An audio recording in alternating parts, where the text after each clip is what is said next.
Do justice to the story because this is a really good story, and if I had to pick one, this would probably be my favorite. But, we're going to be in Acts chapter 12, Peter's jailbreak. If you go back to chapter 11, you see the church being established and the followers of Jesus first being called Christians at the church at Antioch. And in chapter 12, I guess I have to give you a little bit more background too, but you're familiar with King Herod, and there were several King Herods. The King Herod that we're talking about here is King Herod Agrippa I, and this is the grandson of King Herod the Great. And his sister was also Herodias, who had John the Baptist beheaded, basically. So as we start chapter 12, you have James, Herod having James killed by the sword. And King Herod saw how much this pleased the Jews, and so he decided to have Peter arrested and thrown into jail. Now, he decided to keep him there until after Passover, and I think that was so he could bring, there would be more people in the city, and it would be a bigger deal when he brought him to trial, and his life would be at risk or whatever. I mean, he decided to hold him in jail until after the Passover.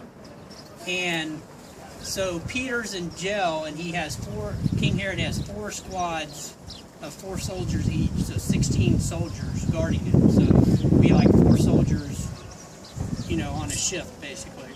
And 2 of the soldiers were chained to him. And this was on the very night that the next day he was supposed to be brought out. So 2 soldiers are chained to him as he's sleeping. And as you can imagine, you probably wouldn't be sleeping very good if you're about ready to be brought out to trial and might be killed the next day. But Peter was in a very, very deep sleep.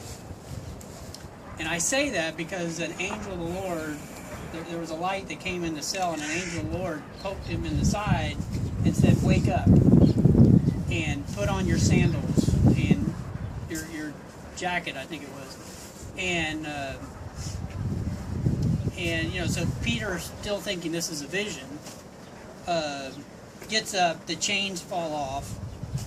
They go out through, past the guard at the first gate and past the second gate where the second guard is. They walk about a block further. Well, actually, the gate opened up first. The city gate opened up, and they walked about a block further.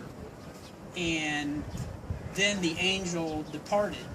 And that's when Peter came to and basically realized that it wasn't a dream.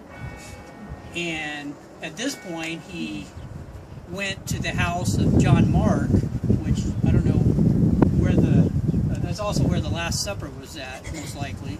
And it's somewhere around here. We talked about it earlier. And, oh man, I left out the most important part. When Peter was thrown into jail, the believers were praying in earnest for him. And to me, that's the most important part, because you learn about the power of prayer.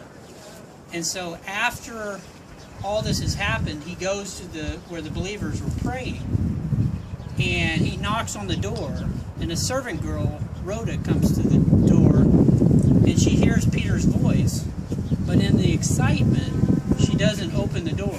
She runs and tells the others that Peter's at the door, and they say, that's impossible. And she keeps saying, Peter's at the door. And they say, well, maybe it's his angel. And all the while, Peter is knocking at the door. And eventually, they come and open the door, and they, to their amazement, they see Peter there. And, Peter kind of tells them to be quiet a little bit, and he tells them, what happened, and tells him to tell James and the other brethren about what happened. And then Peter goes to an undisclosed location. The Bible doesn't say where. And basically after that, the word continues to spread. So that's it.